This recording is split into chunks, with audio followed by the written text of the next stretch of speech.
Una buona giornata, è mercoledì 20 marzo, buongiorno Sicilia da Angelo Gagliano. Ed Emanuela Corsi, buongiorno. E questa mattina ci occuperemo del nuovo codice che regolamenterà il telemarketing, cioè praticamente le chiamate che tutti noi riceviamo per la vendita al telefono di prodotti e di servizi. Parleremo anche della sostenibilità ambientale che entra nei bilanci delle società e poi del report di Meter dell'associazione Onlus di Don Fortunato Di Noto proprio sul fenomeno della pedopornografia.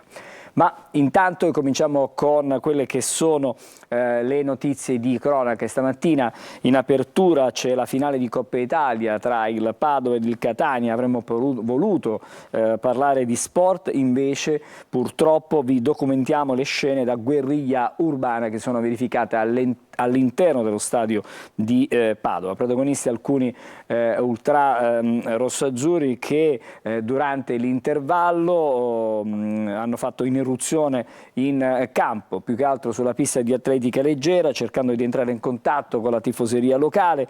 Inevitabile è stato anche l'intervento della polizia. Ci sono stati 3 fermi, si attendono le decisioni del giudice sportivo sulle conseguenze chiaramente di questo gesto. È inevitabile quasi certamente la partita a porte chiuse, la squalifica del Massimino. Ma intanto sentiamo il servizio sulla vicenda. Una serata horror in campo e fuori. Il Catania perde 2-1 la finale d'andata della Coppa Italia di Serie C, ma la sconfitta a Padova rischia di avere gravi ripercussioni anche sulla gara di ritorno, quando gli etnei potrebbero trovarsi a giocare in campo neutro o a porte chiuse. Gli incidenti verificatisi nell'intervallo a Leuganeo macchiano la partita e l'immagine di una città intera. Scene da guerriglia urbana che hanno visto protagonisti alcuni pseudo-tifosi rossazzurri. Secondo una prima ricostruzione, un gruppo composto da una trentina di ultra avrebbe scardinato il cancello del proprio settore recandosi sotto la tribuna occupata dai biancoscudati per sottrarre loro alcuni striscioni. Tra le 2 tifoserie, tra le quali non corre buon sangue, complice il gemellaggio dei padroni di casa con il Palermo, è scoppiato un lancio di fumogeni e di petardi che ha portato all'intervento delle forze di polizia con cariche in curva nord per fermare gli scontri. Al termine degli incidenti, il primo bilancio è di 3 tifosi catanesi arrestati, ma il numero è destinato a salire, visto che sono in corso, grazie ai filmati, le operazioni di identificazione di altri supporters etnei. La prima a condannare i fatti dell'Euganeo è stata la stessa società rossazzurra che, in una nota, ha espresso solidarietà alle forze dell'ordine. Inevitabilmente la cronaca sportiva passa in secondo piano. Padova in vantaggio all'11° con Palombi che sfrutta un'azione di contropiede innescata da un errore a centrocampo di Enjoy. Al 25° arriva il raddoppio sugli sviluppi di un angolo svetta Krisedig che non lascia scampo a Furlan. Catania non pervenuto per tutto il primo tempo e che rischia il tracollo anche nella ripresa. A 13 minuti dal termine però l'unico lampo rossazzurro in una notte buia è di Salvatore Monaco che di testa accorcia le distanze e tiene a galla il Catania. Al resto ci penserà il giudice sportivo per una sfida di ritorno che, ora più che mai, si presenta incerta e tutta da decifrare. Adesso le altre notizie. Blitz antidroga della squadra mobile di Caltanissetta che ha arrestato 10 persone accusate di fare parte di un'associazione a delinquere finalizzata al traffico di stupefacenti. Alcuni di loro sono anche accusati di estorsione. Le indagini coordinate dalla DDA di Caltanissetta hanno permesso di raccogliere gravi indizi a carico degli indagati che avrebbero rifornito di cocaina decine di acquirenti. La droga veniva consegnata a domicilio nelle vicinanze della Fontana del Tritone, proprio a Caltanissetta. Da qui il nome in codice dell'operazione. E da Caltanissetta siamo adesso a Catania, dove è stata smantellata una importante piazza di spaccio a San Cristoforo, 41 gli arresti a gestire gli affari che fruttavano circa 20.000 euro al giorno gli esponenti del clan Cappello Bonaccorsi. È stata ribattezzata Operazione Locu perché, a giudicare dalle immagini, la droga arrivava direttamente a domicilio grazie al certosino lavoro dei pusher. Lo vedete, la sostanza stupefacente veniva messa in un cesto legato ad una corda, poi salita fino a casa del capo di una banda di spacciatori. La scena non è però sfuggita agli investigatori che hanno piazzato telecamere ovunque per incastrare la banda. Oltre 300 poliziotti sono stati impegnati a Catania, il blitz si è concluso alle prime luci del giorno per per eseguire un'ordinanza cautelare richiesta dalla DDA nei confronti di 41 indagati. I reati ipotizzati a vario titolo e con differenti profili penali sono associazione mafiosa, traffico di stupefacenti, porto di armi da fuoco, spaccio di cocaina, crack, marijuana e hashish. Destinatari dei provvedimenti cautelari diversi esponenti del clan Cappello Bonaccorsi, a cui era affidata la gestione di una fiorente piazza di spaccio. Nel corso dell'operazione è stato sequestrato un ingente quantitativo di droga. E adesso invece andiamo a Paternò, parliamo di caporalato, battaglia in Consiglio Comunale proprio sul tema. Non c'è ancora una soluzione alla vergogna della baraccopoli per i braccianti, possibili solo delle sistemazioni provvisorie in un terreno però lontano dal paese. Ci sono la soluzione di un terreno, c'è anche la soluzione di trovare degli alloggi, perché in base alla quantità, perché lì il punto interrogativo è cosa andremo a trovare nel momento in cui parte questa attività di sgombero di contrada Ceppe Bianche. Un po' per lo sgombero imminente, un po' perché la raccolta delle arance agli sgoccioli, la tendopoli della vergogna si svuota lentamente. Per i braccianti rimasti si stanno mobilitando le istituzioni. 2 comitati convocati dal prefetto di Catania hanno vagliato varie soluzioni per dare un tetto dignitoso ai migranti sfruttati dai caporali. Qui c'è il terreno individuato dall'amministrazione, siamo abbastanza lontani dal comune, in contrada Currone, 5 chilometri dal paese, quasi al confine con Ragalna. Qui c'è una fonte d'acqua dove i paternesi vengono a prendere l'acqua e oltre questa recinzione c'è l'area che dovrebbe ospitare i braccianti. Una soluzione che non convince l'opposizione di un consiglio tutto di centrodestra. Non hanno la possibilità di prendere i pasti alla bisaccia del Pellegrino, dove 150 extracomunitari oggi vengono serviti, e nello stesso momento non hanno nemmeno attività commerciale ove andare a comprare la spesa per loro stessi. Di conseguenza è come abbandonarli in luoghi molto lontani dalla città. Fratelli d'Italia suggerisce di allestire questo supermercato abbandonato da decenni che si trova a pochi passi dalla polizia municipale. La battaglia si sposta in Consiglio Comunale, seduta straordinaria e urgente aperta alle forze sociali, dove si è ricordato anche l'omicidio di un bracciante per pochi euro. Muoio Donà è un ragazzo di 26 anni che è stato coltellato brutalmente. No propaganda, no frasi assolutamente scontate, non soluzioni che stanno soltanto sulla luna, ma praticità e pragmaticità rispetto a quella che deve essere una soluzione intanto tempestiva, seppur deve essere temporanea, e una magari più corposa, più dettagliata, che possa essere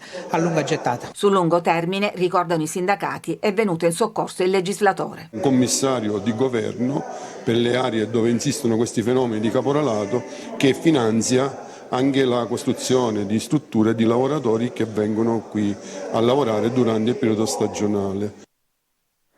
E adesso siamo invece alle notizie che troviamo stamattina sui quotidiani regionali. Per questo vado da Emanuela Corsi con la lettura non solo delle prime ma anche gli approfondimenti dei quotidiani siciliani. Partiamo da quest'ultima notizia che abbiamo visto nei nostri servizi. Siamo sulla pagina della provinciale di Catania, della Sicilia, e allora leggiamo: campo stranieri, l'area Currone inadatta. A Paternò scartata l'ipotesi di trasferire l'accampamento di Ceppe Bianche appunto nella contrada e si cercano altre soluzioni. La decisione nel corso del Consiglio straordinario. I sindacati chiedono che per il momento si rinvii ovviamente lo sgombero che è stato deciso dal primo cittadino attraverso una ordinanza. Restiamo ancora su questa pagina per parlare invece di Fleri, il comune, la frazione vicino a Zafferana. Fleri sembra abbandonata, speriamo in un impegno corale, questo durante i festeggiamenti dei 50 anni di sacerdozio del Monsignor Alfio Russo. Siamo pronti a ripartire. Ricordiamo che Fleri è stata colpita da 2 terremoti, uno nell'84 e poi quello più recente nel 2018. È stata forse una delle aree proprio più colpite dal sisma del 26 di dicembre. Ma andiamo a vedere la prima pagina della Sicilia di oggi e allora vediamo le due fotonotizie a confronto: incubo da un lato, vergogna dall'altra.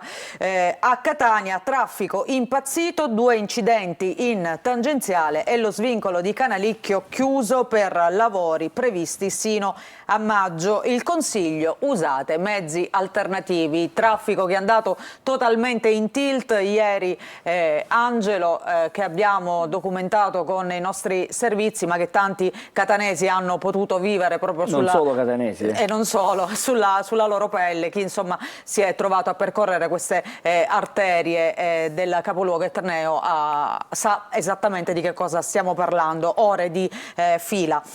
E poi vergogna perché una festa si è trasformata insomma in un momento festa di sport, in un momento amaro per il Catania, ma per l'intera insomma il mondo sportivo. Il Catania perde 2-1 l'andata della finale di Coppa Italia a Padova, ma non è finita. Caos nell'intervallo, alcuni teppisti etnei invadono la pista assalendo i tifosi di casa, ci sono anche poliziotti feriti e arresti nella notte. Tra poco vedremo l'articolo, l'approfondimento. Restiamo sulla prima pagina per vedere le altre notizie. Blitz a Catania, vince lo Stato, giù il cappello, chiusa piazza di San Cristoforo, affari da 20.000 euro al giorno. E poi c'è una sentenza storica che arriva però da Napoli. 20 anni al killer di Giorgio. Giorgio era una musicista di 25 anni di Napoli. La madre da Sanremo era stata ospite appunto dell'ultimo Festival di Sanremo, ha commosso l'Italia raccontando la storia di suo figlio, perché avrebbe dovuto partecipare al Festival di Sanremo nell'orchestra appunto della Kermesse Canora. Un talento che purtroppo non c'è più. Spezzato da una minorenne al quale è stata inflitta una condanna di 20 anni. Il massimo della pena, soprattutto perché ha scelto il rito abbreviato, quindi insomma 20 anni è stata una sentenza veramente esemplare. E poi Meloni, i nodi politici. Meloni gela Salvini, una farsa il voto russo nelle città ucraine, ma niente truppe. Ci sono divisioni nella centrodestra per quanto riguarda le posizioni nei confronti ancora della Russia, poi ovviamente dopo le ultime presidenziali.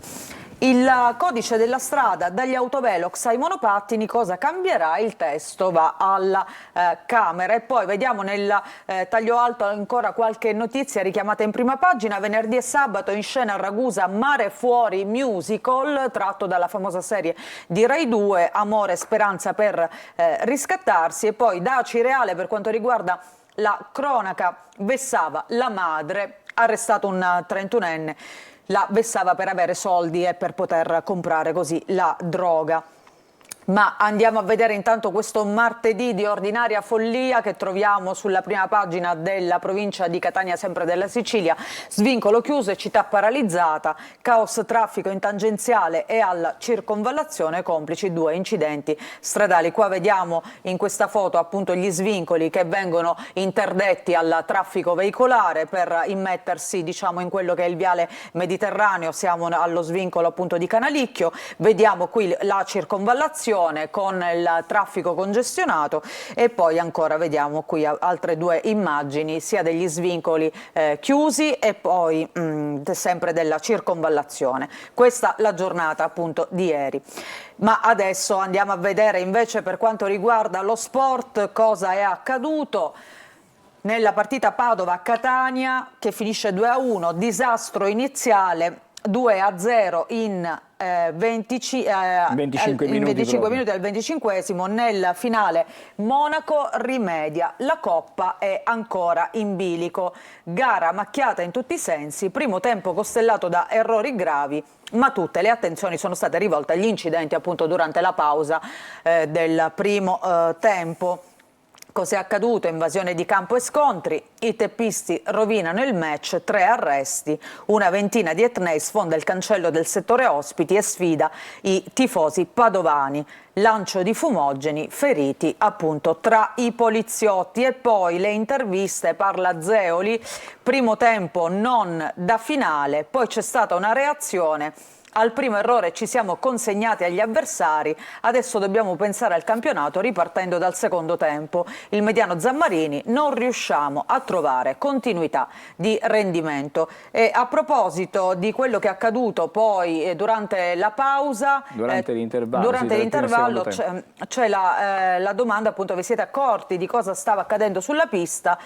Quello che è successo nel primo tempo l'ho saputo a fine gara, sono atti da condannare, dispiace che si ripetano, inoltre credevano tutti potesse e dovesse essere un giorno di festa. Peccato, cosa potrebbe accadere adesso alla Catania, Angelo? Ma non sono il giudice sportivo, ma considerato la gravità dei fatti, considerato che la partita, fra le altre cose, poi andava in onda in chiaro ed era visibile a tutti, considerata la recidività del Catania, perché quest'anno c'era stato uno stop, partita a porte chiuse per la club Etneo, per gli incidenti che siano verificati all'esterno però del Massimino. Io penso che il giudice sportivo certamente ci andrà giù con la mano pesante, immaginiamo una squalifica certamente del Massimino o addirittura diverse gare a porte chiuse. Questo lo vedremo, ci sarà chiaramente anche ci saranno conseguenze per chi si è reso poi artefice di questi gesti. Sono già stati arrestati 3 persone, in ma 3. potrebbero essere anche di più. Chiaramente con le riprese saranno identificate altre persone e anche nei loro confronti scatterà un provvedimento restrittivo. Un episodio che ci ha riportato indietro di molti anni. La tifoseria del Catania in tutte le trasferte si era sempre distinta e contraddistinta, comunque diciamo comportandosi abbastanza bene. Questa volta però mi pare che le cose siano veramente precipitate, non si assisteva a episodi di questo genere da moltissimo tempo, è un passo indietro di oltre 20 anni. Alla fine è una storia che si ripete, cioè le lezioni non si imparano mai, poi si torna a sbagliare. Però Sempre. chi paga alla fine è la parte sana, Certo. Perché per Come pochi, sempre. per un gruppo di teppisti, certamente non sono dei tifosi, per pochi pagherà una città intera che non potrà assistere quasi certamente allo spettacolo, che sarebbe stato davvero uno spettacolo, una festa del Massimino nella gara di ritorno. Vedremo quali saranno le decisioni, non anticipiamo nulla perché non sappiamo. Poi questa sera tra l'altro a Corner ne parleremo a esatto, Corner e esaminerete. cercheremo di capire. È probabile che arrivino anche notizie da qui. Si aspetta la decisione del giudice sportivo, vedremo quando. La partita è il giorno 2 di aprile, quindi sarà una decisione a breve, arriverà a breve.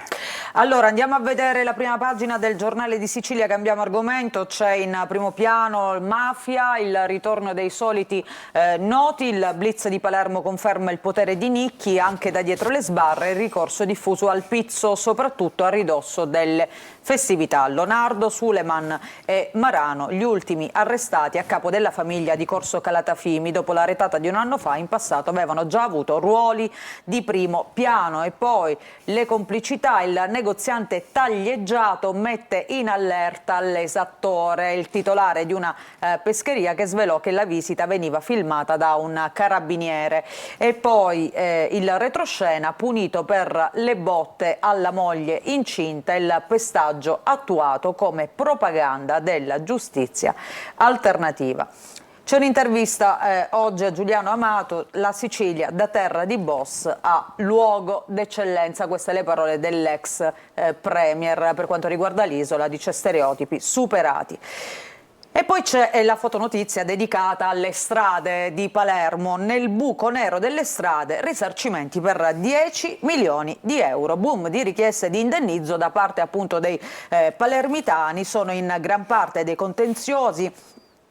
Solo in gran parte dei contenziosi il comune viene condannato per i danni provocati dalle voragini non riparate e il caso delle vie dissestate apre una crepa anche nella maggioranza. Andiamo a vedere la prima pagina della Gazzetta del Sud, leggiamo ancora il caso Croce in silenzio davanti al GIP. L'inchiesta sull'appalto del torrente Bisconte, anche Vazzana si è avvalso della facoltà di non rispondere, resta un giallo il caso delle sue dimissioni da consigliere comunale, stiamo parlando appunto di Maurizio Croce. E poi vediamo le due foto nel taglio centrale, si attendono gli ultimi passaggi per il rilancio del lido di Mortelle, mancano ancora alcuni permessi, siamo a Messina ovviamente, e poi il ponte, gli incontri, le polemiche e tutte le tappe che ci ci saranno da qui al 30 giugno, mentre si valuta l'impatto ambientale. Vediamo velocemente anche la prima pagina di Repubblica. Palermo, nel taglio alto, caccia al tesoro del rettore Messina per quanto riguarda il Bosnia Gate, su cui ancora Repubblica Palermo torna a parlare quotidianamente. In Bosnia via alle confische per gli arrestati, oggi il mandato di cattura per il professore appunto palermitano. E poi la grande bonaccia dell'Ars, tutto fermo fino alle elezioni, c'è uno stallo, una fase di stallo insomma all'Ars ancora, esattamente, il centrodestra diviso rinvia ogni legge, salta anche la manovra per l'AST e i rifiuti all'estero. Ci fermiamo qui. Grazie allora a Emanuela, torneremo da te fra pochissimo per leggere insieme i quotidiani nazionali, una breve pausa e dopo torna Buongiorno Sicilia.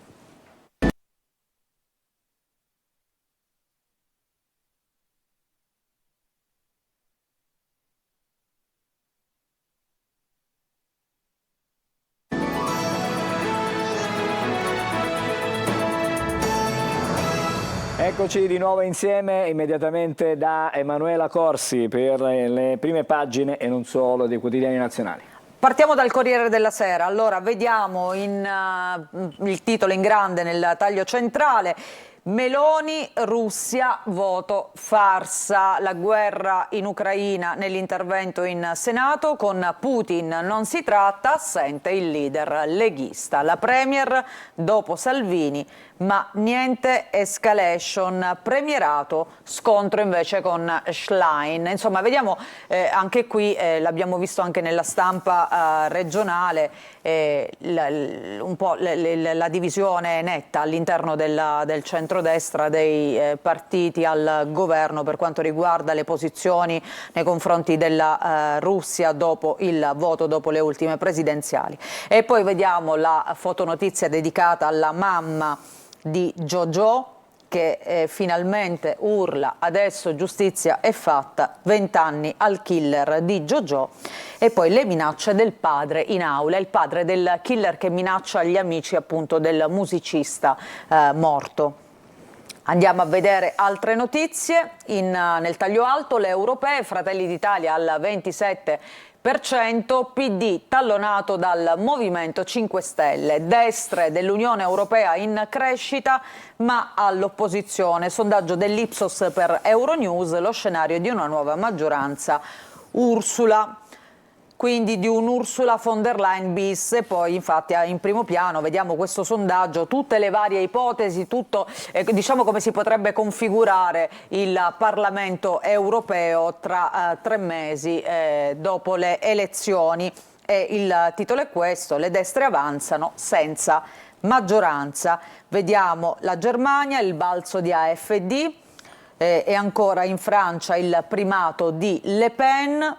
E ancora vediamo sempre in basso la Spagna, il PP stacca Sanchez, Polonia, Tusk a testa.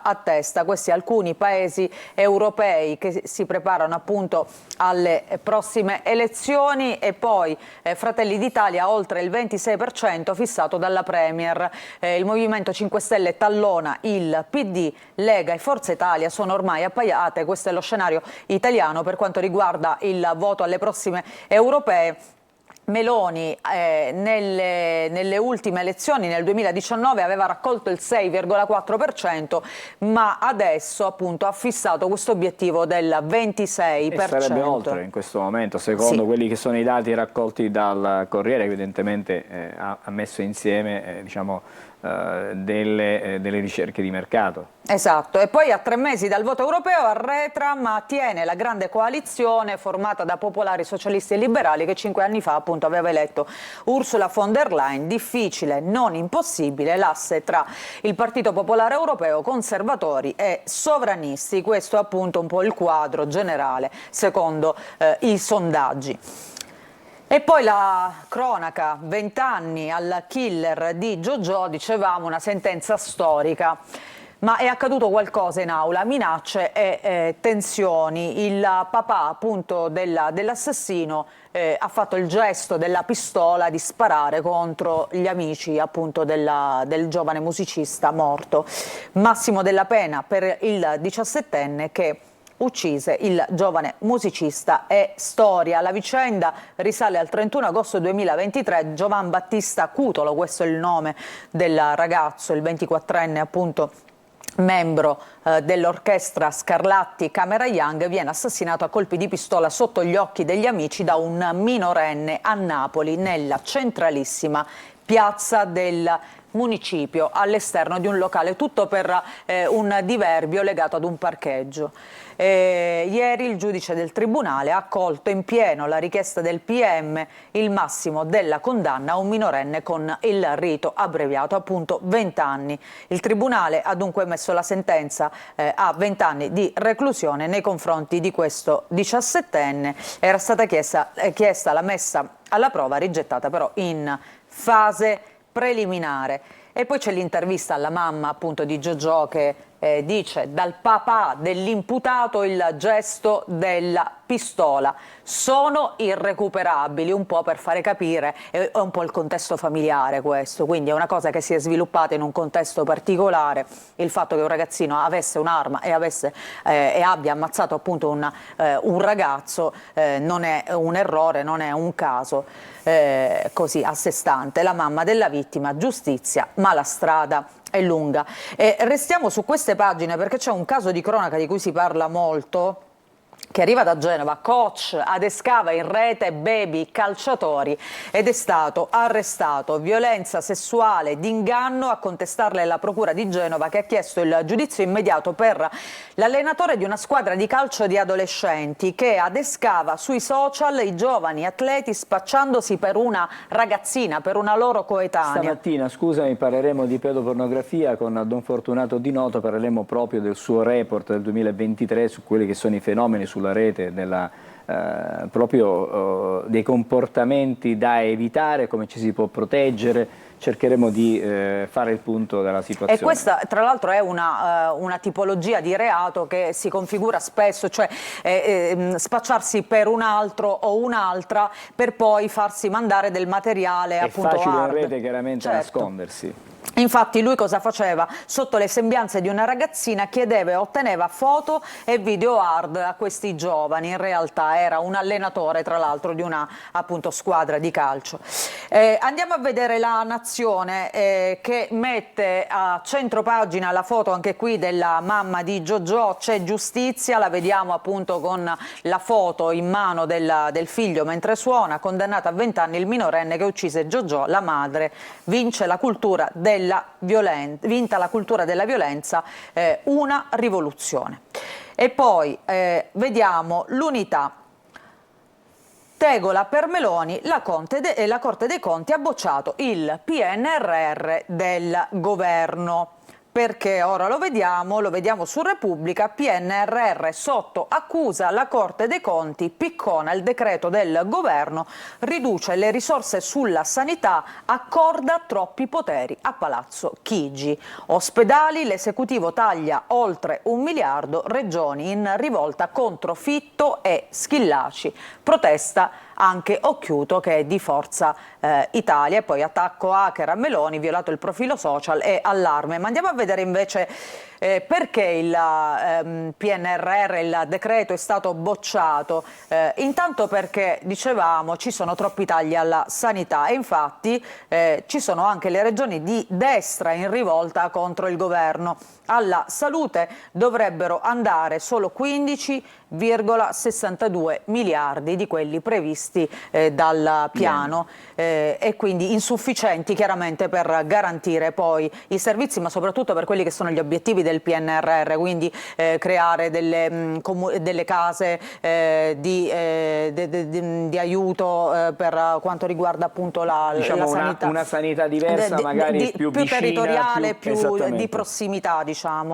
E poi vediamo anche Meloni a pagina 4 corregge Salvini su Russia e Navalny, no a tentennamenti, e lui diserta l'aula. L'altro tema, la Premier al Senato in vista del Consiglio dell'Unione Europea critica le elezioni farsa nell'Ucraina occupata, applauso della Lega solo sul no alle truppe a Kiev. Sul resto evidentemente le posizioni sono diverse, e infatti andiamo a vedere la Stampa di oggi, che apre con questo: Russia, sgarbo di Salvini a Meloni.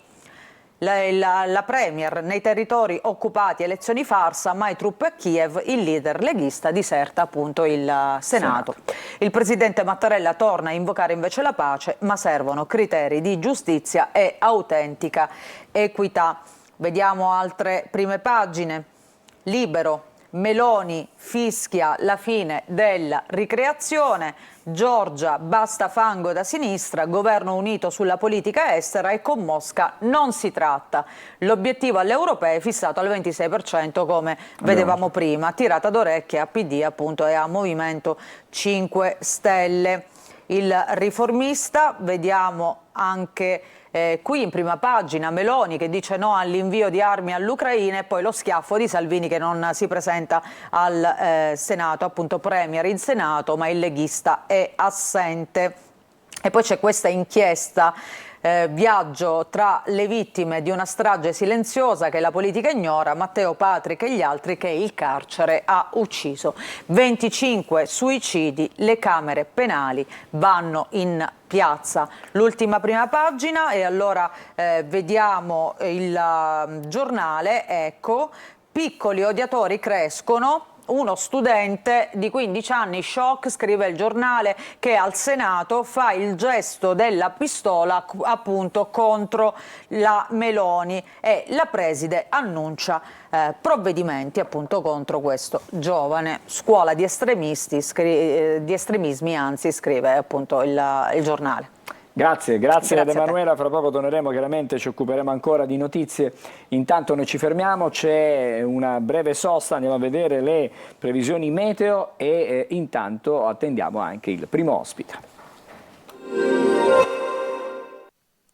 Un saluto e ben ritrovati a questo aggiornamento con le previsioni di Trebi Meteo da Daniele Berlusconi. Nella giornata di mercoledì avremo condizioni stabili in prevalenza soleggiate su gran parte d'Italia, eccetto per un po' di nubi in Valpadana al mattino, e anche in Sicilia prevarranno condizioni di tempo soleggiato, anche se nel pomeriggio si svilupperà un po' di attività cumuliforme sui rilievi interni, con la possibilità di brevi e locali piovaschi. Temperature stazionarie in linea con le medie del periodo, valori massimi intorno ai 18-19 gradi. Anche la giornata di giovedì sarà caratterizzata da tempo buono su gran parte dell'isola, prevalgono condizioni soleggiate in un contesto con ventilazione debole e variabile e un mare generalmente poco mosso. Per quanto riguarda le temperature avremo un lieve aumento dei valori che potranno anche superare i 20 gradi, specialmente sui settori orientali dell'isola. Con questo è tutto, maggiori dettagli sull'app di Trebi Meteo.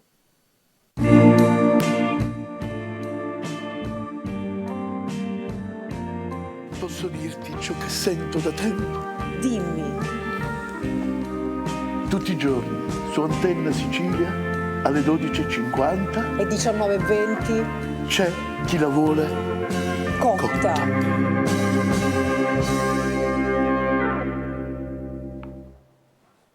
Buongiorno Sicilia, in studio c'è il primo ospite di oggi, Carmelo Calì, che è il vicepresidente nazionale di Confconsumatori. Buongiorno. Buongiorno a voi gli ascoltatori. Allora, c'è tanto di cui parlare, potremmo stare praticamente qui per tantissimo tempo, forse per giorni, però noi abbiamo poco tempo. Stamattina ci concentriamo intanto sulle novità che riguardano il telemarketing, cioè questa ormai consuetudine diffusa di proporre servizi, contratti attraverso la comunicazione telefonica, attraverso i call center. c'è un nuovo codice che l'Agcom, che è l'autorità diciamo predisposta, ha varato e che adesso entra veramente in funzione, fra virgolette, nel senso deve essere attuato. Quali sono le novità fondamentali? Perché ce ne sono tante. Sì, ma diciamo per quello che possono essere cose più interessanti, allora entra in vigore perché finalmente è stato accreditato il cosiddetto organismo di monitoraggio, che è quello che l'organo predisposto al controllo del codice di condotta. E quindi questa è una cosa importante, quindi si parte finalmente perché il codice era stato già approvato.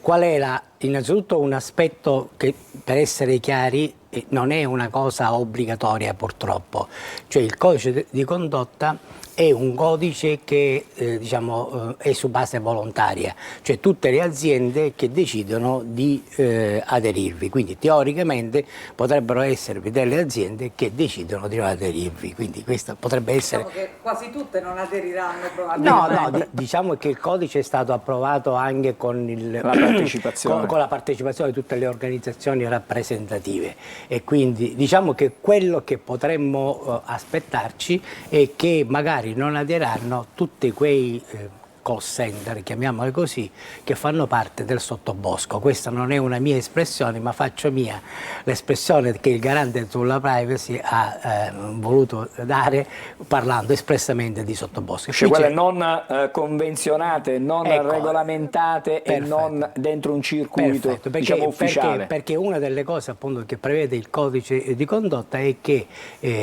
questi operatori devono essere iscritti in un apposito registro, e quindi per essere iscritti all'apposito registro da un lato devono dimostrare determinati requisiti, dall'altro devono obbligarsi ad osservare un certo tipo di comportamento. Cosa ci dobbiamo, anzi cosa non ci dobbiamo più aspettare? Ma allora noi dobbiamo tenere conto che in qualche modo viene regolamentata questa attività. Io dico che quello che dobbiamo aspettarci è che certamente potrebbe trovarsi una certa selezione rispetto agli operatori e quindi una serie di comportamenti diversi. Però attenzione, questo lo potremo capire quando andremo sul campo, perché è chiaro che il telemarket è quell'attività che è finalizzata alla promozione commerciale, il teleselling, che è diciamo collocato, è quello finalizzato alla vendita di un contratto. In entrambi i casi noi riceviamo la telefonata. Quando riceviamo questa telefonata è chiaro, io dico sempre che il vecchio consiglio, che può sembrare anche scontato, è purtroppo ancora valido, perché ancora oggi stiamo riscontrando questo tipo di problemi. Quindi io direi attenzione, anche se c'è il codice di condotta, quando ricevete una chiamata e vi dicono il vostro nome, non rispondete mai sì, perché molte volte è accaduto che alcuni operatori scorretti hanno utilizzato quel sì per attivare dei contratti non richiesti, perché poi, siccome in sede di registrazione telefonica bisogna dare il consenso, quel sì che il consumatore ha dato in quel momento è diventato il sì a tutta la accettazione. Ma il consumatore non può chiedere la registrazione integrale di questa telefonata? Potrebbe chiederla, ma non così. No, la telefonata è sì. E quindi il sì si evince che è stato estrapolato, certo, è stato estorto. Cioè, molte volte non si capisce perché è un sì quindi diciamo bisogna fare attenzione, e quindi questa diciamo sarebbe una prima, è sempre un vecchio consiglio, ma purtroppo sempre valido. Dall'altro punto di vista è chiaro che il consumatore può pretendere una certa trasparenza, anzi è dovuta una certa trasparenza, quindi bisogna che chi chiama dall'altro lato indichi esattamente tutta una serie di requisiti. Attenzione, la telefonata può essere anche ed è legittima sia dall'operatore fisico sia da parte di una registrazione telefonica, quindi anche queste sono consentite dal codice tipo come attività promozionale. È chiaro che il consumatore potrebbe fare delle domande che potrebbero mettere in difficoltà l'operatore e poi magari arrivare alla chiusura della telefonata da parte dell'operatore, perché potrebbe dire: io voglio sapere chi è il titolare del trattamento dei dati, quali sono i requisiti, se rispetta questo, quali sono i diritti a chi mi devo rivolgere per esercitare i miei diritti. È chiaro che quando si fa una domanda di questo tipo all'operatore si arriva all'obiettivo che forse tutti vorremmo, che è quello di cessare, chiude la telefonata e quindi evitiamo di essere infastiditi. Altra questione importante è che con il codice anche se con il codice di condotta rendiamoci conto che quella è una telefonata con una finalità commerciale o di vendita o di promozione, quindi è chiaro che chi mi sta chiamando mi vuole vendere un contratto. Allora quella vendita del contratto è chiaro che io ho la serenità per affrontarla in quelle condizioni con una semplice telefonata senza fare approfondimenti eccetera, quindi io direi attenzione anche a cascare in eventuali diciamo presunzioni di trasparenza che potrebbero essere date da chi è dall'altro lato, perché certamente chi propone la propria tariffa dirà sempre che la migliore è quella più opportuna, quindi anche qui l'osservanza formale del codice di condotta non impedirà di promuovere dei contratti che poi molte volte sono dei contratti capestro, perché poi alla fine il problema è capire quali sono le condizioni economiche che vengono applicate a quel contratto e quindi se quelle condizioni economiche sono delle condizioni certamente sfavorevoli, perché io sul mercato ragionando regolarmente potrei trovare di meglio, quindi in ogni caso non decidere subito. Come faccio a trovare di meglio sul mercato? Cioè, che cosa devo fare? Una ricerca? Allora, diciamo, se noi vogliamo ragionare sui due contratti che sono maggiormente oggetto, che sono quelli dell'energia e della telefonia, è chiaro che sull'energia, ad esempio, c'è un cosiddetto comparatore che si può trovare sul sito dell'autorità, dell'ARERA, per l'autorità dell'energia. Attenzione, io non mi fiderei di altri comparatori privati, perché sono legittimamente, svolgono il loro lavoro, ma sono privati che vogliono certamente indirizzano verso una scelta. L'ARERA inserendo tutta una serie di requisiti, che ne so, i vani, il nucleo familiare eccetera, sviluppano tutta una serie di quelle che possono essere le offerte più opportune al singolo consumatore che ha inserito quei dati e dice quelle che possono essere le offerte presenti sul mercato. Quindi a quel punto io posso valutare tutte le varie offerte e scegliere quella che poi, attenzione, questa non bisogna prenderla come una cosa che può essere risolutiva, ma certamente può essere quel tipo di traccia che il consumatore può avere in primo impatto per cominciare a ragionare su quelle che sono le condizioni. Allora, ricordiamo che per quanto riguarda il gas si è già sul mercato libero, perché il gas è già passato tutto, tranne i soggetti fragili, le categorie diciamo che hanno difficoltà economiche. E mentre invece per l'energia elettrica la data fissata è il 1° luglio.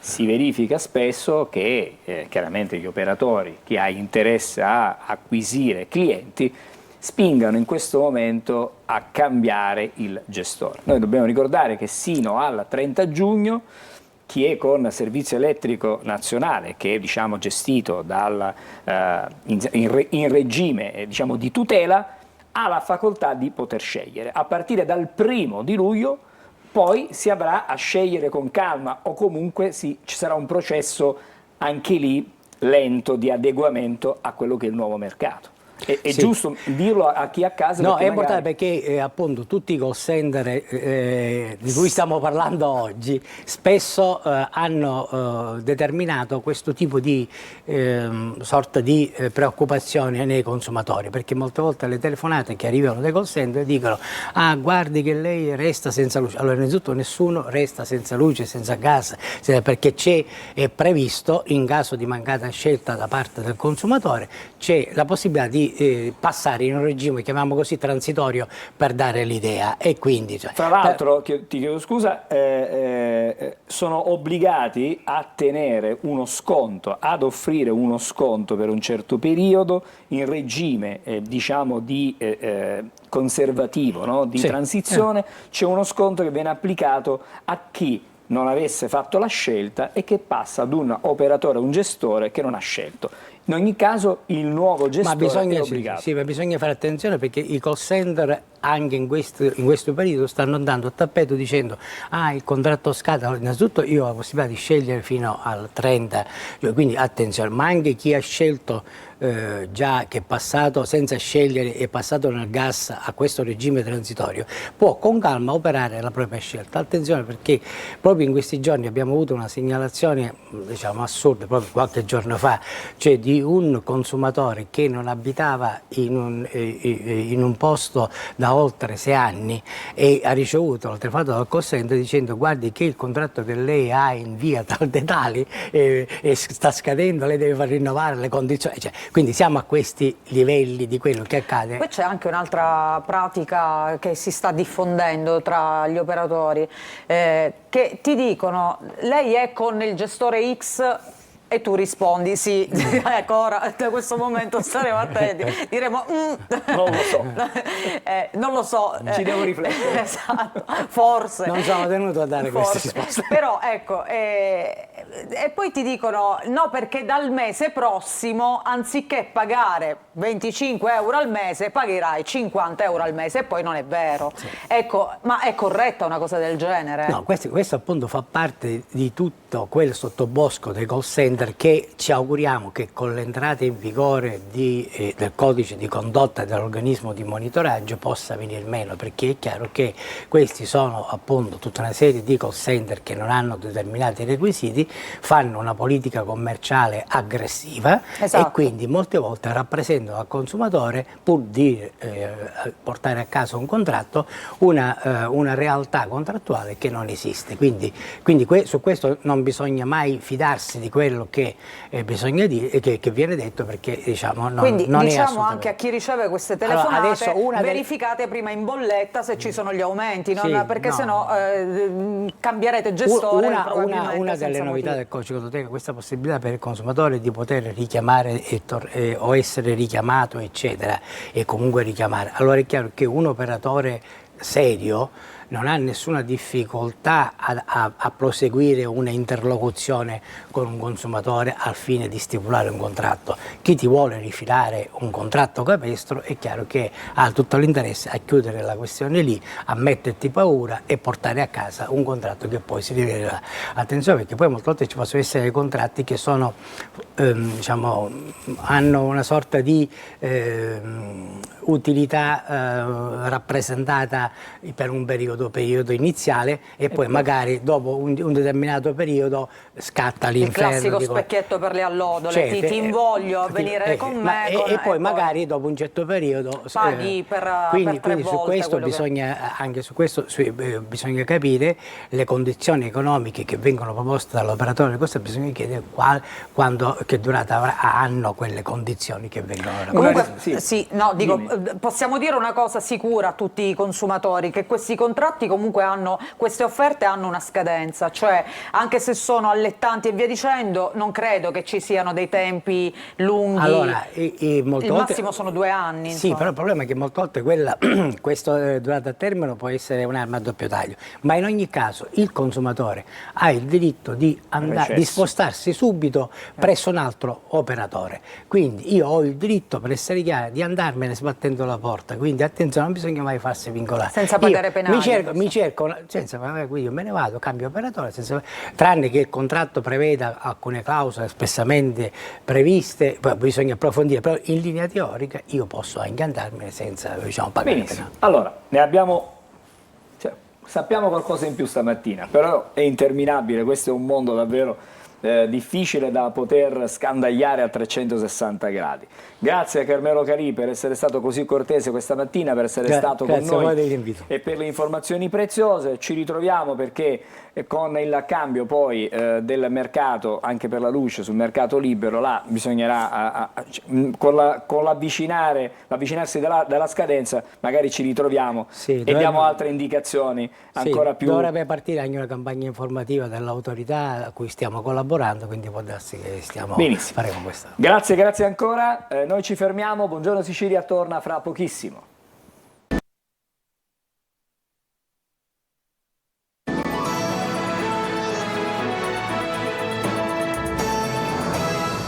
Buongiorno Sicilia, 2 ospiti in studio con noi, do il benvenuto a Valentina Cinnirella, buongiorno, direttrice responsabile dell'Osservatorio Economia Circolare, fra poco ci spiegherà anche questo, e Antonio Coco, che, buongiorno, che è il manager della sostenibilità. Allora, stamattina con voi parliamo di sostenibilità ambientale intanto, poi ci addentriamo perché è una materia chiaramente che non tutti masticano, non tutti... Insomma, non siamo preparatissimi su questo tema, cerchiamo di capire verso dove stiamo andando, questa è la cosa più importante, perché parliamo sempre di sostenibilità ambientale, ma il riferimento è quasi sempre magari alla mobilità, perché magari un'economia green ci aiuta a vivere meglio. Adesso tutto questo viene applicato alle aziende. Esatto. Ci siamo? Ecco, ho capito, sto cercando magari di interpretare. Sì. Per le aziende, partiamo da che cosa cambia per l'azienda e che cosa significa per un'azienda portare la sostenibilità in bilancio. Allora, in bilancio sì, perché oggi le aziende sono chiamate a non presentare più i conti economici, ma un po' a fare i conti con quello che è il loro impatto sulla società in generale. Ovviamente il primo impatto è quello ambientale e quindi d'altronde il cambiamento climatico è di fronte agli occhi di tutti, le aziende hanno un ruolo importante quindi diciamo nella lotta al cambiamento climatico, quindi sono chiamati a essere il più sostenibili possibile. D'altronde il futuro è sostenibile, insomma, per eccellenza, e quindi sono chiamati a incrementare proprio all'interno dei sistemi, all'interno delle procedure, tutta una serie di buone pratiche che porti a ottimizzare quello che è il loro impatto, ma non solo ottimizzare, quindi cercare di ridurre le emissioni o introdurre il fotovoltaico. Si parla di sostenibilità anche a 360 gradi, quindi sostenibilità sociale per fare qualcosa per la comunità, quindi sono invitate le aziende a sposare dei progetti proprio per la comunità e qualcosa anche per i propri dipendenti. Oggi sostenibilità significa anche il benessere dei propri dipendenti, quindi è importante, perché è vero che sono le aziende protagoniste, ma queste buone pratiche hanno di fatto un riscontro su tutta quella che è la comunità. E qui entra in gioco il manager della sostenibilità, perché chiaramente un ruolo chiave è affidato a chi poi dirige l'azienda. E tutte diciamo, queste attività confluiscono poi in un bilancio aziendale. Da qui che cosa scaturisce? Scaturisce anche un beneficio per l'azienda. Mi riferisco a che cosa? Mi riferisco a dei vantaggi economici, a degli sgravi fiscali, a dei benefici, a dei benefit che si possono tradurre anche poi sui dipendenti. Insomma, la domanda è complessa, non è di facile soluzione. Allora sì, la domanda è complessa perché siamo in un momento storico dove comunque la sostenibilità vuol dire tutto, ma può volere anche dire nulla. Siamo in quel percorso dove comunque si parla spesso solo di aziende, ma siamo tutti che dobbiamo perseguire comunque il percorso della sostenibilità. Per le aziende effettuare sostenibilità, come diceva giustamente la collega, spesso erroneamente si pensa che la sostenibilità è soltanto sostenibilità ambientale. Sicuramente è uno dei 3 pilastri, un pilastro fondamentale, ma la sostenibilità deve essere vista anche a livello social, quindi come rispetto di diritto dei lavoratori, quindi i benefici dei lavoratori, una conciliazione vita-lavoro per i genitori, quindi che sia padre o la madre, la diversity inclusion, quindi la tutela del rispetto delle razze, delle religioni, della persona, la parte invece governance della sostenibilità, quindi dimostrare l'eticità di chi governa un'azienda, di avvicinarsi ai principi dell'anticorruzione, avvicinarsi ai principi della prevenzione. Tutte queste azioni confluiscono nel bilancio di sostenibilità.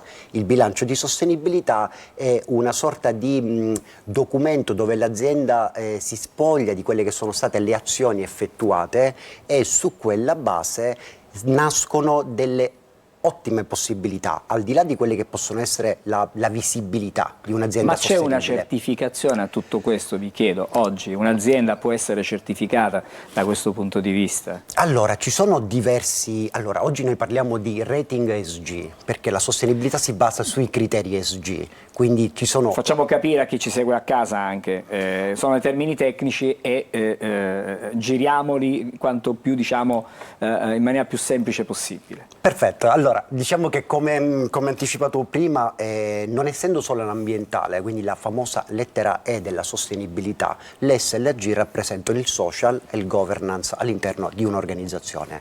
Quindi i social come discusso rispetto ai diritti dei lavoratori, ai benefit dei lavoratori, alla conciliazione vita-lavoro per migliorare le proprie azioni, ma migliorare anche il benessere privato, quindi gestire in maniera da avere più spazio per i figli, migliorare certi aspetti che diciamo che fino a ieri venivano in parte trascurati ma forse oscurati, perché chi faceva queste azioni non aveva una certa risonanza. Andare invece a redigere un bilancio di sostenibilità annualmente sicuramente permette alle organizzazioni di dire tutto quello che è stato fatto, e dietro, in seguito anche a quello che lei mi chiedeva, ci sono delle certificazioni. Quindi l'azienda può dimostrare attraverso delle certificazioni sicuramente accreditate di portare a casa dentro degli ispettori che vanno a verificare la veridicità dei dati che confluiscono nei bilanci di sostenibilità. Quindi insomma tutto alla luce del sole, in modo da poter essere visibile non solo all'esterno ma anche sulle carte. Anzi, è ben visto il fatto di pubblicare il bilancio di sostenibilità, di farlo conoscere a quelli che sono definiti portatori di interesse, è anche un'ottima strategia per aumentare la propria reputazione. Oggi comunque i dati ci dicono che i consumatori preferiscono quelle aziende che si dichiarano e si dimostrano concretamente sostenibili. Allora, voi ne parlerete domani, a partire dalle 15 al Free Mind Foundry, dico bene? Free Mind Foundry è un campus, si trova all'uscita del casello di Acireale, è un campus insomma, innovativo dove sono incubate diverse aziende, ed è la location che abbiamo scelto proprio perché il tema è innovativo. Quindi stiamo vedendo per l'appunto una locandina strategie. Sì.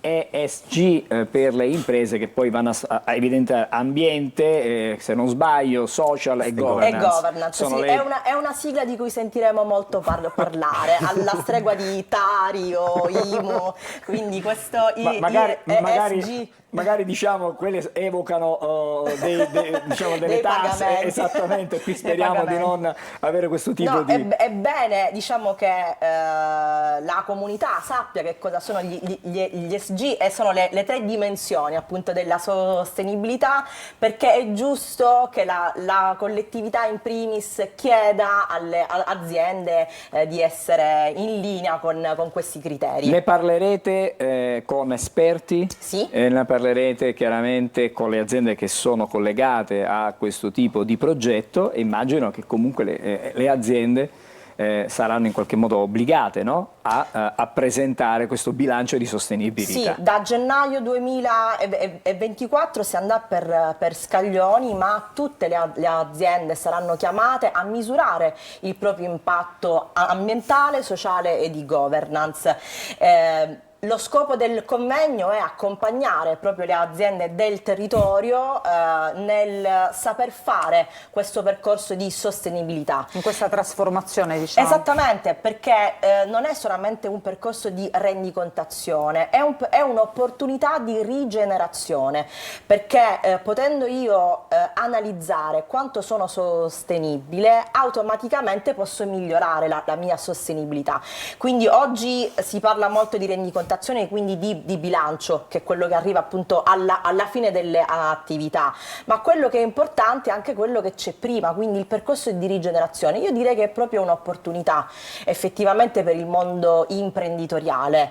Ma anche per i lavoratori stessi, perché come per i lavoratori in c'è il lavoratore comunque al centro. Esatto, soprattutto i lavoratori al centro. Oggi si parla tanto di quelle aziende che mettono proprio il proprio dipendente al centro, e non è un tema da poco, considerando insomma di diverse battaglie storiche. Quindi sì, assolutamente è bene andare oltre il concetto di sostenibilità ambientale, che è fondamentale. Si parte da lì, ma è un percorso che effettivamente porterà le aziende a rigenerarsi. Allora, vi auguriamo buon lavoro, perché Grazie. il nostro tempo praticamente si ferma qui. Grazie per essere stati con noi, Valentina Cinirella, che è la direttrice responsabile dell'Osservatorio Economia Circolare, e Antonio Cocco, che è un manager della sostenibilità, founder Zero Lab. Ok, grazie. Buona giornata, buon lavoro. Ci fermiamo fra poco, un altro ospite a Buongiorno Sicilia.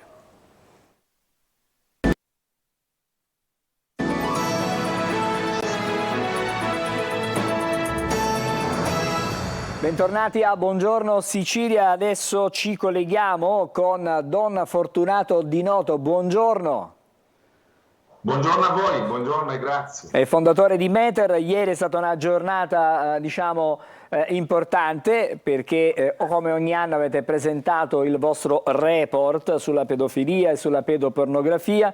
Purtroppo i dati non sono assolutamente incoraggianti.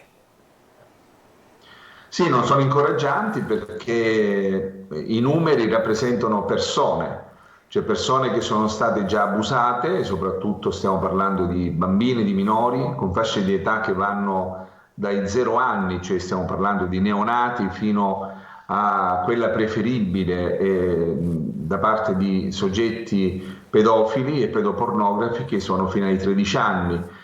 I numeri veramente sono impietosi, ma non perché vogliamo dare numeri e quindi siamo folli per dare numeri, ma è proprio la nostra attenzione da 30 anni come Meter di monitorare la rete e con i protocolli che abbiamo ufficiali con la Polizia Postale italiana, ma anche con quelle estere, di inoltrare le nostre segnalazioni e denunce su quegli abusi che sono avvenuti, e sono avvenuti da chiunque, cioè non è che qui c'è una categoria sociale che è immune, anzi al contrario, sono avvenuti da uomini, da donne, ahimè, questo fenomeno nuovo sempre di più sviluppato della pedomama, tante donne che abusano dei propri bambini, e questo veramente inquieta di più. E non posso fare altro che ringraziarvi per lo spazio che state dando, perché dobbiamo creare una coscienza collettiva che non è solo di protesta, ma di azioni concrete, molto concrete,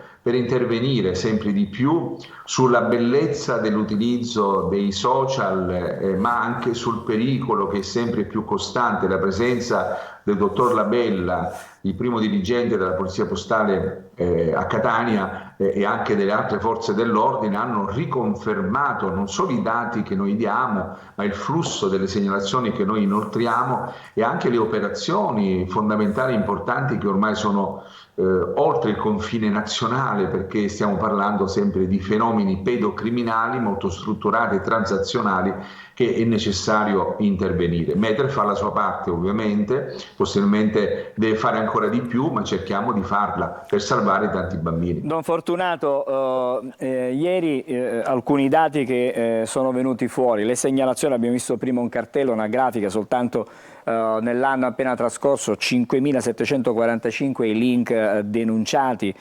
numeri davvero impressionanti, con i server che ormai si trovano, sono 225.000 le segnalazioni complessive, insomma sono dei numeri davvero impressionanti e preoccupanti. Voi con la vostra struttura, con la vostra rete, con il vostro centro di ascolto, in qualche modo sostenete e date supporto non solo alle vittime, ma immagino mettete in guardia tantissime persone, famiglie soprattutto, genitori che si possono rivolgere a voi per magari indicare dei comportamenti corretti, perché la rete è davvero pericolosissima, il dark web poi soprattutto è un mondo inesplorato, fortunatamente per la maggior parte di noi, ma per i pedofili, per chi fa del crimine, diciamo, sulla rete il terreno fertile. Ma certo, cioè internet è comunque uno spazio da abitare, è abitato dalle persone e quindi è abitato dai ragazzini che dovrebbero navigare in sicurezza. Quante volte noi lo ripetiamo, lo diciamo, lo sottolineiamo, ma anche le forze dell'ordine, anche le varie agenzie che si occupano dei bambini, cioè bisogna stare molto vigili e attenti, noi non ci stancheremo mai di dire tutto questo. Tenete conto che soltanto lo scorso anno il centro di ascolto ha accolto 220 vittime che li accompagniamo poi in maniera molto concreta, di cui una gran parte sono minori che sono incappati, caduti nella rete e che crea un danno permanente, cioè non è virtuale. Quello che vogliamo far passare è che la rete non è una cosa virtuale, cioè una cosa che è impalpabile, è una cosa molto reale che ha conseguenze positive da una parte ma negative dall'altra se evidentemente non riusciamo a saperla gestire nell'aspetto emotivo, nell'aspetto delle relazioni, nell'aspetto con cui uno sconosciuto ti può contattare. Proprio ieri un'altra ragazzina mi diceva: sono stato contattato da un adulto e mi chiedeva delle foto. Io per fortuna, avendo partecipato a un incontro a scuola, noi abbiamo incontrato lo scorso anno più di 30.000 persone tra studenti, famiglie, operatori del settore, e questo mostra quanto è importante cercare di sensibilizzare sempre di più.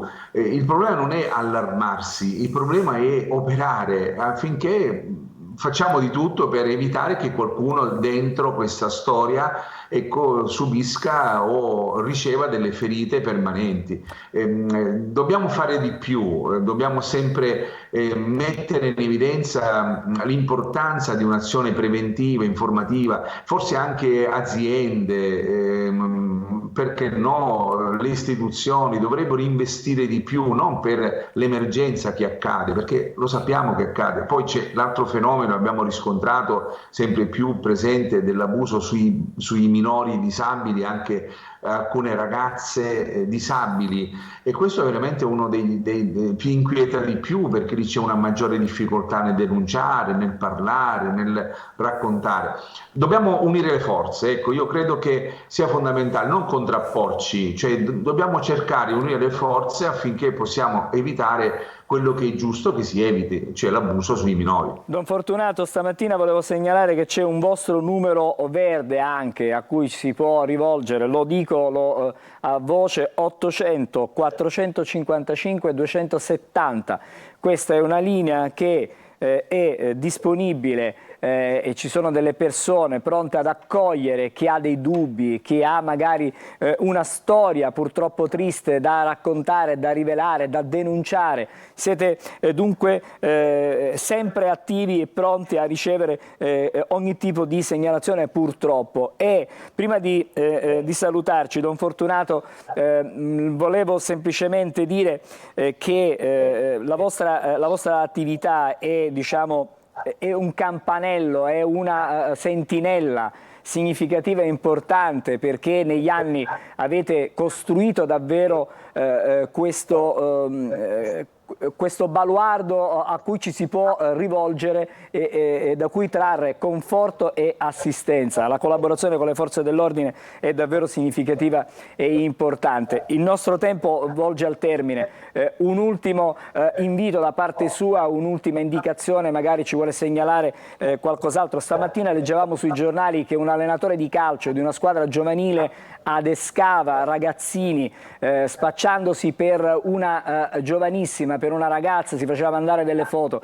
Il nostro è un appello rivolto alle mamme, ai papà e anche ai ragazzini, a tutti quanti, a chi evidentemente deve fare attenzione e mettersi in guardia dalla rete.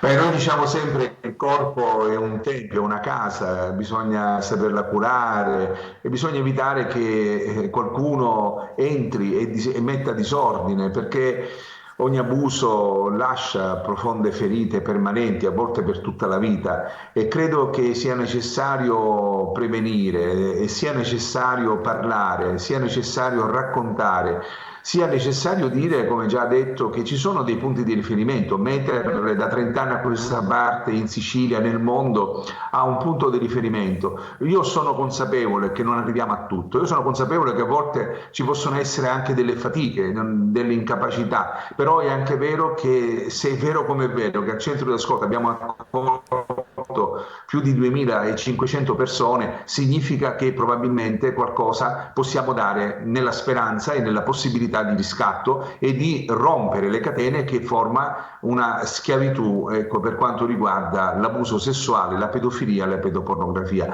Voglio dire ai ragazzi, se ci ascoltano, ai genitori se ci ascoltano, che non sono soli, cioè credo che questo sia l'appello più bello per dire: in effetti non siamo soli, è possibile fare di più e fare meglio.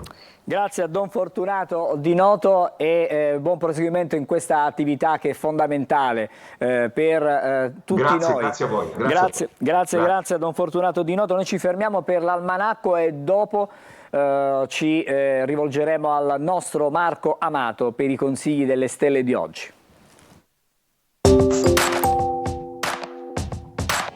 Oggi è una giornata speciale per tutti i francofoni del mondo. Il 20 marzo si celebra infatti la giornata internazionale della francofonia, un'occasione per riscoprire la ricchezza e la diversità di questa lingua e cultura. Ma non solo, oggi è anche la giornata mondiale della felicità, un invito a sorridere e a godersi la vita in ogni momento. Vi siete mai chiesti qual è il simbolo più usato nelle bandiere nazionali? La risposta è la stella, che compare in quasi un terzo dei vessilli dei paesi riconosciuti dall'ONU. La stella è anche presente sulle bandiere degli Stati Uniti e dell'Unione Europea, ma non hanno lo stesso significato ovunque. Per esempio, le 50 stelle sulla bandiera americana rappresentano i 50 stati che formano la nazione, mentre le 5 stelle sulla bandiera cinese rappresentano il Partito Comunista e le 4 classi sociali. Un modo di dire siciliano molto colorito è avere un dente avvelinato, che significa appunto avere il dente avvelenato. Questa espressione si usa per indicare una persona che nutre rancore verso qualcuno e che non perde occasione per criticarlo, diffamarlo. Chi ha il dente avvelenato non riesce a sopportare la vista o il successo di chi gli sta antipatico e cerca di rovinargli la reputazione con parole velenose.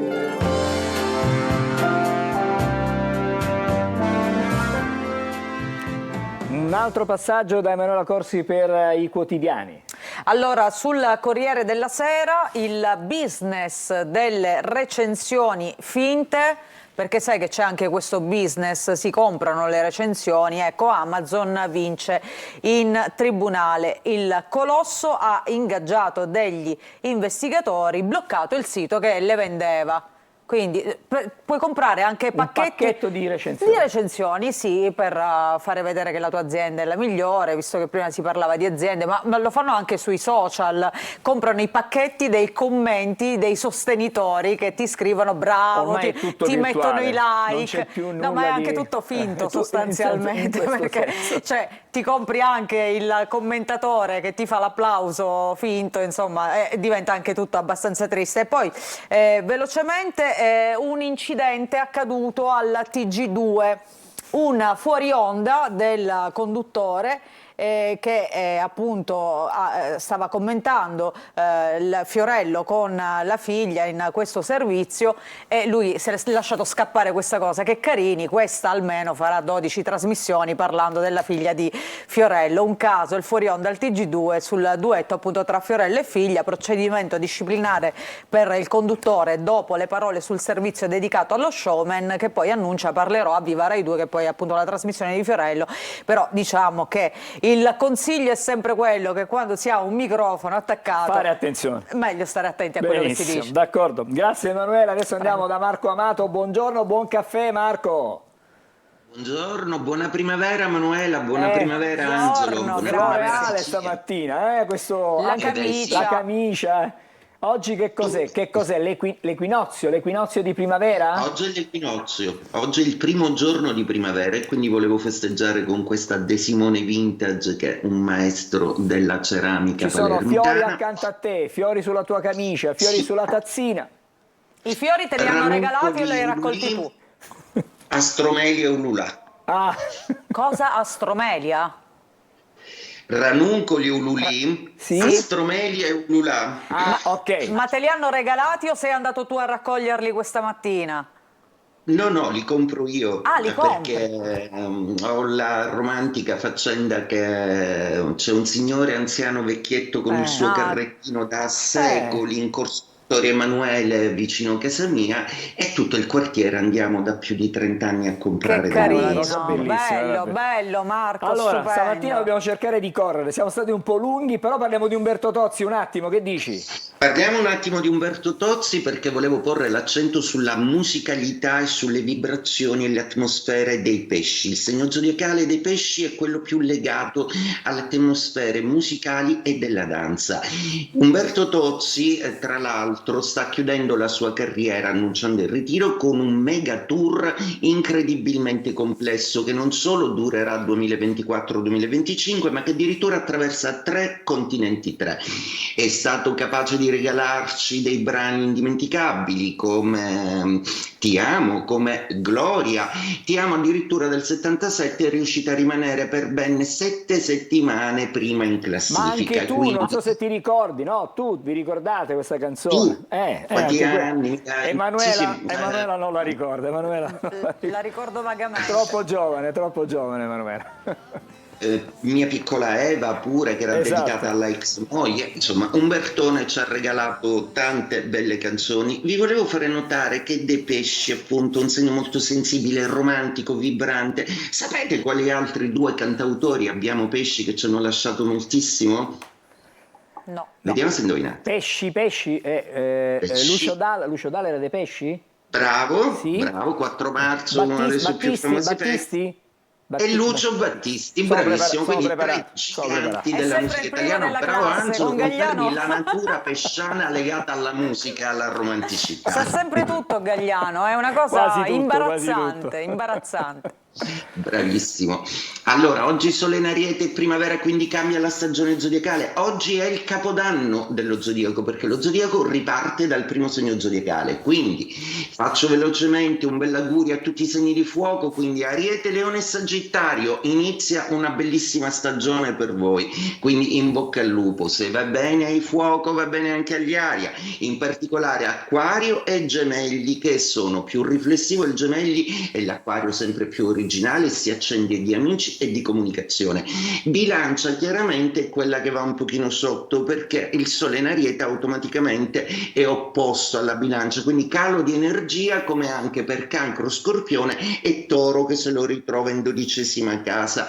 Il Cancro però è un po' meglio messo, proprio perché oggi la Luna è la sua area zodiacale, una Luna potentissima, e quindi che dà una mano a Scorpione e a Pesci a rimanere comunque sul pezzo sensibilistico e romantico e a ricreare anche un'immagine di sé che gli piace di più. Il Cancro in amore, lo Scorpione nel lavoro, i Pesci un po' in tutto, perché la stagione che si è appena conclusa ancora vanta, anche dopo l'abbandono del Sole, ben 4 pianeti in Pesci. E detto questo, auguro a tutti una splendida primavera. Grazie, buona giornata a te, ci vediamo domani mattina e adesso vediamo un po' di ripercorrere questo 20 marzo nella storia. Nel 1800 Alessandro Volta rende pubblica l'invenzione della pira, proprio il 20 marzo. E ancora, siamo al 20 marzo del 1815, in questo giorno Napoleone Bonaparte, non contento di avere già fatto la storia, inizia i suoi famosi 100 giorni rientrando a Parigi. Stiamo vedendo delle raffigurazioni del tempo alla guida di un enorme esercito dopo la fuga dall'isola dell'Elba. Dal campo di battaglia passiamo invece al campo letterario. Nel 1852, il 20 marzo, viene pubblicato La capanna dello zio Tom di Harriet Beecher Stowe. Questo romanzo avrà una grande influenza sull'opinione pubblica americana, tanto da scatenare il conflitto che porterà poi alla guerra civile. E andiamo in Italia. Il 20 marzo 1981 la Corte d'Appello di Catanzaro assolve tutti gli imputati al processo per la strage di Piazza Fontana. L'eccidio resta impunito perché Freda e Ventura, riconosciuti responsabili alla luce di nuove prove e testimoni, non sono più processabili. Cambiando completamente scenario, 20 marzo 1916 Albert Einstein pubblica la sua teoria della relatività generale e il 20 marzo del 1966 a Londra la Coppa Rimè, che era la Coppa del Mondo, la prima Coppa del Mondo, il trofeo dei mondiali di calcio, viene rubata e poi ritrovata in un modo quasi comico sotto una siepe da un cagnolino e il suo padrone durante una passeggiata. Pensa.